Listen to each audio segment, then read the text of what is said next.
Hi, everybody. Eric Wilson with I Sell Health Incorporated. Hope you're having a fantastic day. I wanted to talk to you today about retirement planning and kind of compare your traditional 401k plan to what's very common now, an index universal life plan. I understand life insurance as an investment. What are you talking about? Well, just want to talk to you about, 401ks. If you've invested in the last 5 or 7 years, there's a good chance you've lost some money in your 401k as the stock markets have gone down. They're on a run right now, a good 12-month run or 8-month run now, but they're investing in the stock money, and depending upon your risk tolerance, you may have lost a lot of money, you may have lost a little money, you may have gained a lot of it back. Now you may have gotten some of it back. It depends. I know I personally, in one of my later retirement plans that I had with a 401k, goes back about 2 years ago, but in a 30-day time frame, I lost about $30,000.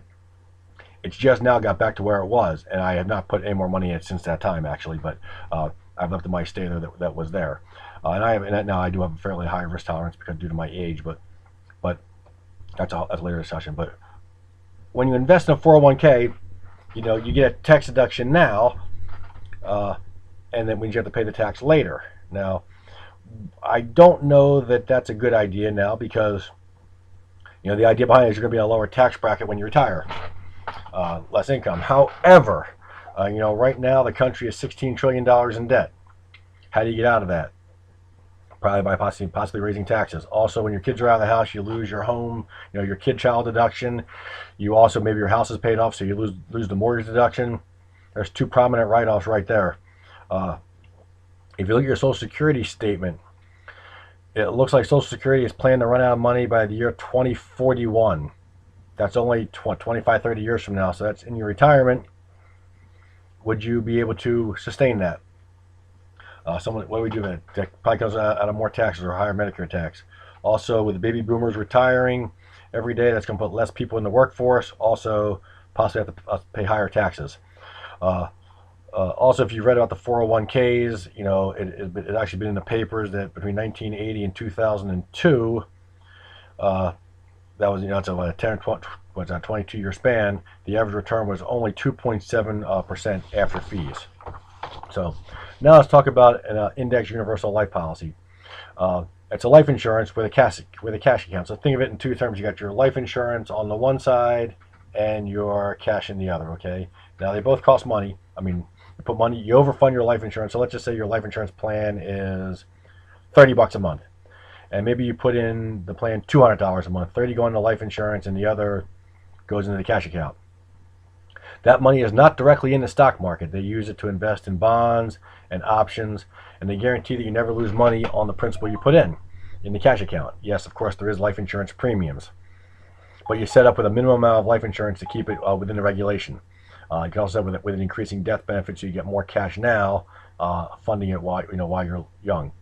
A lot of times what it'll have in there, because it's protected, it's guaranteed, it'll have what's called a cap on your investment, meaning maybe 12 to 15%. So what that means is if the stock market is not, remember your money's not in the stock market, but it's kind of tied towards an index, whether it be the NASDAQ or the S&P 500.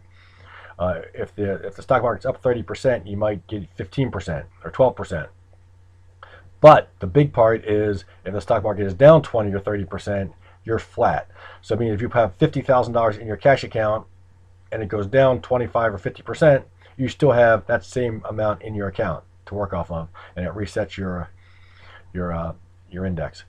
So then when it goes up next year, you're up again. So you never lose the principal. But that is huge. That kind of reminds me of the old Schoolhouse Rock category cartoon Zero, My Hero.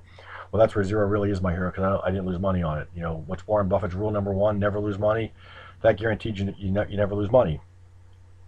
Now, the IUL is also funded with after-tax dollars. So when you withdraw the money in form of a loan, one, you've already paid tax on the principal, so you don't have to worry about that. But when you pay, if you're withdrawing from the cash account, the income, you take it out in form of a loan.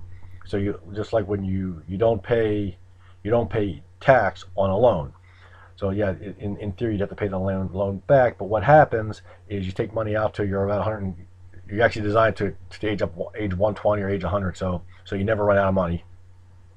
Then when you pass away, the cash comes out of your cash account. It pays off the loan and any interest on the loans there, and the rest of the cash value goes to your heirs as well as the death benefit.